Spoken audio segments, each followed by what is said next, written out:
Hello, welcome to the Eagle 6 Airsoft video. Today we're going to be testing this Tokyo Scar L, and this one has came back in for some gate warnings that were appearing on there, which was no motor detected, selector error, and sector gear not detected, which is obviously a fairly major one.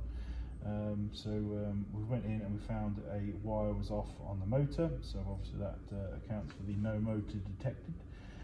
The fire select errors, unfortunately, especially on Scars, there is a little bit of play on the fire selectors, especially when people have used their guns for a period of time.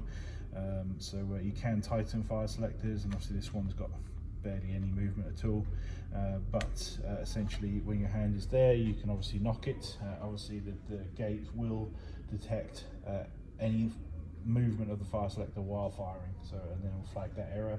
The errors on the gate stay, so it could be the first time you used it, it could be years afterwards, and if you've never ever cleared the errors, then it will always just stay there. So not so much worried about that particular one. The other one is obviously sector gear not detected. So we've gone in, we just double checked these shimming. We made one small tweak where we just changed the height of the sector gear just to see if we can get some better detection going on there. Other than that, there's no real change been made. We then just rebuilt it back up. One thing we did notice is that some extra notes here is that it failed on range testing. So it's got.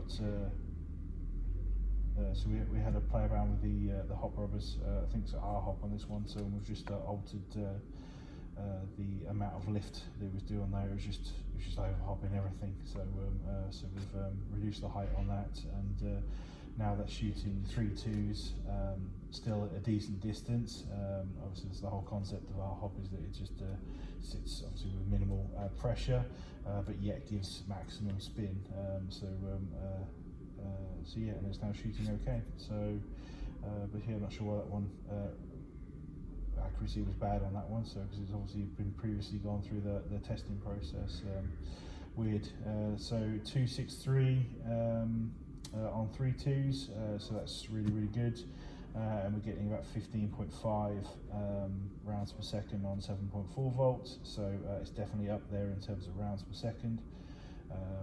Getting towards sort of what we consider our maximum limits, for the recoils. So yeah, pretty much just service and check over and making sure everything's all good, really. So I'm just going to put a bunch of rounds through it now, just to make sure everything's all good.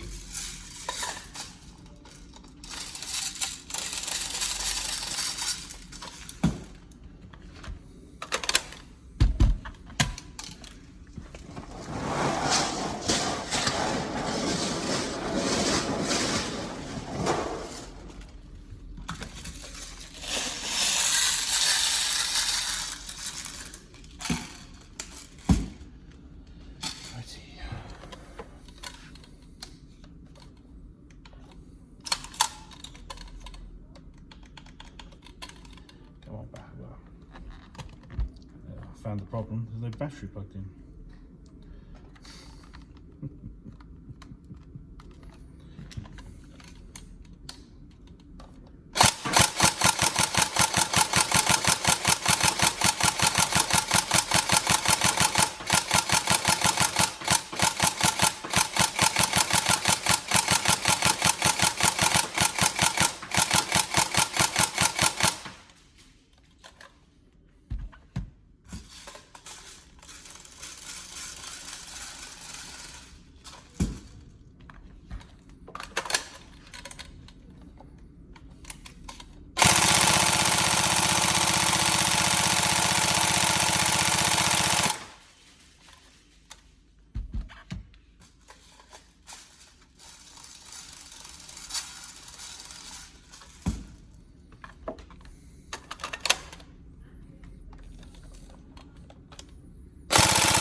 make a little bit more room just for this Dean's connector just to sit across sideways like that, just to make the battery installation a little bit easier. But other than that, it should all be good to go. So we're going to get this back to you, and hopefully no more problems. All right, thank you.